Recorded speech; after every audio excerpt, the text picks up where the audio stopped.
What's up, everybody? Welcome to CFP Talks. My name is Joe Nissim, and with me, as always, is Mr. Brahman Singh. Raman, how are we? You know what? I know Christmas isn't here yet, but if I could get all my CFP students to pass this time around, that would be a nice little Christmas present. Ooh, Christmas in July. Christmas in July. I like it. It's Well, just like something about just having the students pass the test. I feel like it's just such a huge victory. You know, you see them pass, they're so thankful for you. They're like, wow, I finally did it. It truly is. It's like, I've been a financial planner. You've been a financial planner in your past work life. Whenever you help a client retire or you help them like build a solid plan, they say like, thank you so much. Like you've alleviated a huge stress out of my life.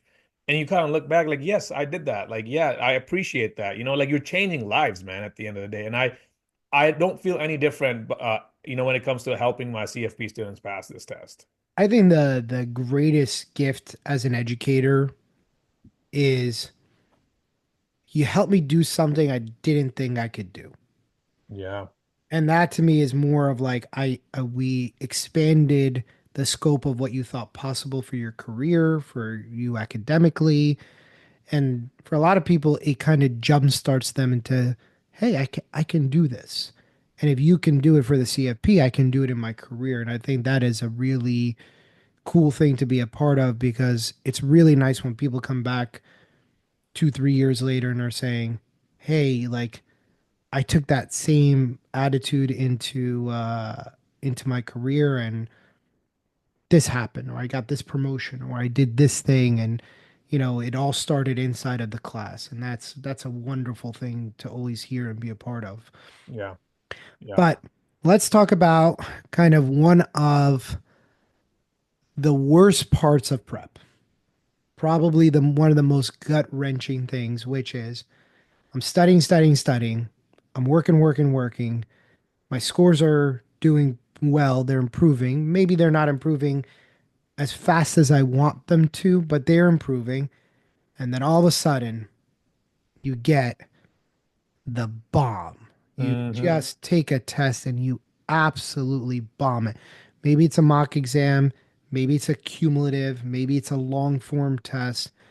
In some shape or form, you just took a test and you got your ass absolutely handed to you. It is probably one of the most gut wrenching things because it makes you want to question everything, throw everything out of the window, throw your books, be frustrated, cry, panic. How do we get over this, Raman, as a student? How do we get over this? I just bombed this exam. And how do I use it in a positive way to help my studying going forward? Yeah. I'm going to use a football analogy here. Have a CJ Stroud mindset. I mean, when you look at this guy play, right? I mean, as I'm a Texans fan. Not the best team, not the worst team, not the Mm. best team. But like you hear CJ Stroud, he gets his ass handed to him. He's like, you know what? I learned from it. I need to know what I need to work on. I'm gonna keep working on what I need to work on, and I'm gonna go to the next one. I mean, that is literally in a nutshell, right? Now, obviously, we could peel the onion further and dive more into it, but the idea is to acknowledge, okay, like what just happened? Hmm. Like why, like, measure the time, like go back and look at the test. Like, okay, did I take this test fast or was I on the right pace? Hmm. Right? Try to backtrack your steps and see what's going on that made you bomb this test. Were you in a bad headspace? Did you have a bad day at work? I mean, I've had students literally, Joe, where they're like, "Oh crap! Like I bombed this test. We're 3 weeks away from the exam. I don't know what to do." I'm like, "Whoa, whoa, whoa, whoa, whoa! Tell me about your day. How was your day first?" Hmm. Well, work was stressful. My kid was like throwing tantrums. My kid is sick. Yada. I'm like, whoa, okay. Like you're telling me that there were external circumstances that didn't put you at your best foot forward. Is Yep. that correct? And they'll say, yeah. I'm like, okay, well, that could be the reason. One of the reasons, perhaps. Right. Yeah. So backtracking is the key, in my opinion. But what do you have to say to that, Joe? Well, I think taking an exam is way more fragile than people think it is. And I think that your headspace matters a lot. Yeah. And I think your focus matters a lot. So and you and I both know this, we know students that are able to problem solve and do things well in class. And then you say, go and take a test, and they're checking their email, or I'm thinking about work, or I'm thinking about that fight, or I'm thinking about this interaction with my boss or my coworker. And all of those things tend to cloud your ability to focus. Ultimately, what it does is these are all distractions from your focus. And taking an exam, especially as the material gets harder, requires you to be more and more and more focused. Yeah. And, there's elements to focus. Like focus requires you sometimes is going to give you the ability to fight through a question. And sometimes when we're tired or we're not focused, it's really easy to kind of just, like you said, just fuck it. I'm just going to mark it and move on. Screw this. That looks like the right answer. Oh, I saw this before, and I start rushing through. And a lot of times you'll end up skipping words, answering the wrong question. So I think the number one thing to take away is one, never go high with the highs. You score 90. Great, great piece of information. What can I be working on? If you score a 50, okay, great, great information. What can I be working on? And I will tell you, you're going to learn a lot more from your 50s than you are from your 90s. 100%. So if you're looking at that, and I was just working with a small group of students for the CFA, and the first mock exam, one of the students in the group did not do as well as he thought he was going to do. And we were chatting after the exam. He's like, I'm actually happy I didn't do as well in that exam because it kept me motivated. Because had I Yeah. done really well, I think I would have taken my foot off the gas. So it kind of kept me motivated to Mm, continue to work on those weaknesses. And it allowed me to dig a little deeper than what I thought. The thing is that this stuff is hard and it's intimidating. And if you're not digging in and fighting through the material, and especially in an exam, they're not going to, you'll start to see far less of the easy and the meat, and it's going to start challenging you and asking you to do multiple steps. If you don't have the focus to do that, you're going to bomb a test. And it may not necessarily be, and you and everybody, I knew that. Oh, what an and I guarantee if you go and you take an exam and you got a 54 or a 62, I guarantee you there's probably 20-25% of the questions that you got wrong are going to be things that you go, I didn't read the question, I hmm rushed through, I messed up a calculation hmm because I skipped a step, or maybe I rounded, or I wrote down the wrong number. I messed up my keystroke and I kind of fell for the quote unquote the trick. Yeah. Right, Right? right. So remember that taking an exam is a fragile process. Your pace has to be there, your focus has to be there. If there's distractions going on in the room or out of the room, right? Had this conversation with another student who was taking Series 63, goes and takes a practice exam, has been doing really well, trending higher, higher towards an 80, takes a practice exam, scores a 68. Well, what happened? Well, the kids were fighting in the room right outside where I was doing the exam. How Mm, can you possibly stay focused? You miss words. right, And remember, this tends to compound itself because the way you take an exam in practice is the way you're going to take the exam when it's exam time. right. There's no switch that you're going to flip and all of a sudden you're going to get more focus. And now all of a sudden these great test habits are just going to magically happen. Right? So the way that and this is why you never change anything the week before, the day before. The way you do it in practice is the way you do it on game day. If you start changing things because of a one bad quiz or one bad test, that's going to put you in a very, very precarious position on exam day. So my thing is make sure that you are actually putting yourself in a position to succeed. Get yourself in a quiet area. If people are walking in and out of the room, kick their butt out. Get them out. You cannot have distractions because, as you and I know, that feeling of being in the zone. Hmm. Like it takes a little time, right? Like even you know how your first like 10 questions of a test, you're kind of overthinking, you can almost hear yourself thinking, you can hear Right. your thought.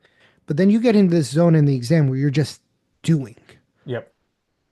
And if you break that momentum, it takes another 10 questions to get back Right. into it. Yeah. So every time that you're doing that and you're breaking your momentum, you're breaking your ability to stay in that zone. So things and anything can take you out. A text, an email, kids fighting outside of the door, somebody walking in and asking you a question. And I know it sounds so silly. Hey, babe, what do you want for dinner? Not now. I can't think about this right now. Please just leave me alone. And I know you're going to upset your significant others. I have this constant thing with my fiance where if I'm when I'm writing questions and she's asking me, I'm like, figure it out. I can't talk to you right now. And she gets really annoyed about it. But the point is that I can't break my momentum. I don't want to get up from the chair. I don't want to lose my momentum. I don't want to lose my frame of mind because I'm being spoken to. I need to be like, you ever watch that Facebook movie, The Yeah, yeah, of Social course. Network, and where Yeah. he has the headphones on? He's like, "Don't talk to him. He's Yeah. locked in." You need to be almost like that dude with the Right. headphones on.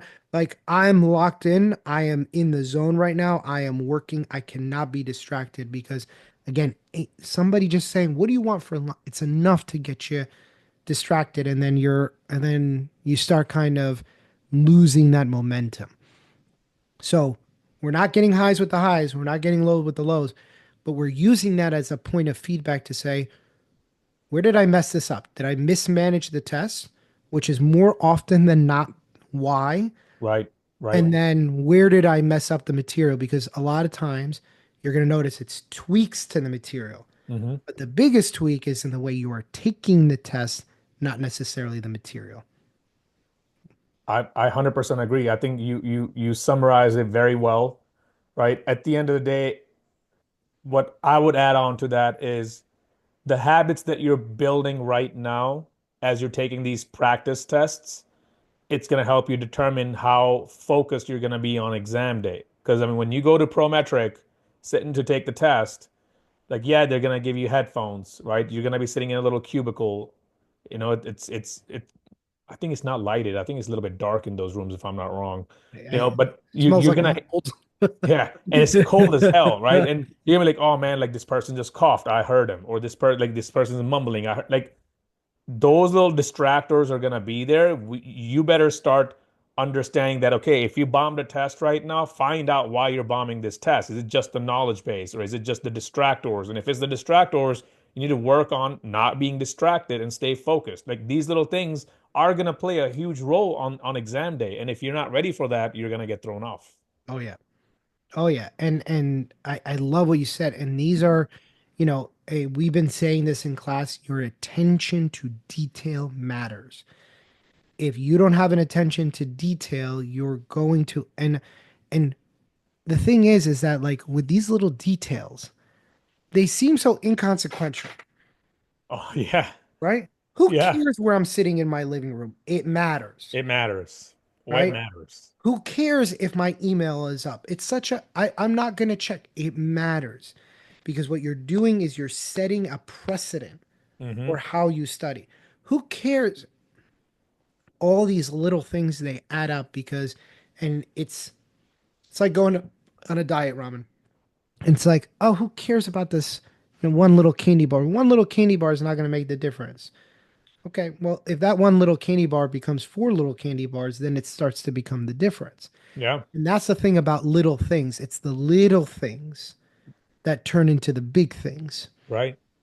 And so if you're sitting there and you're doing your mock exam in your underwear in the comfort of your own home, and then the mock exam comes out and you go and sit in the exam and all of a sudden you're looking around and you're hearing every noise and looking at you didn't prepare for this, Right. Exactly. and in our last cohort we had people go to a public library to do it. Yeah, I remember So, that. Yeah, they're like, right. hey, I went to the library to get this test, and I stayed Right. at work. I went to work on a Saturday. Right. And we said, do it outside of your house because if you get really comfortable doing it inside of the construct of your house, you're gonna you're gonna start getting too comfortable, and being that comfortable is gonna end up leading to you not being ready on exam day. So the name of the game here is, if you just bombed a practice test, it's the little things: how Hmm. you took the test, where your focus, where your head was at, and more often than not,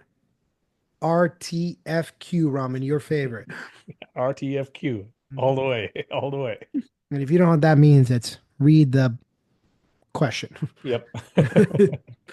All right, everybody. We hope you enjoyed this episode. As always, with questions, comments, or concerns, feel free to direct them to Ramen or myself.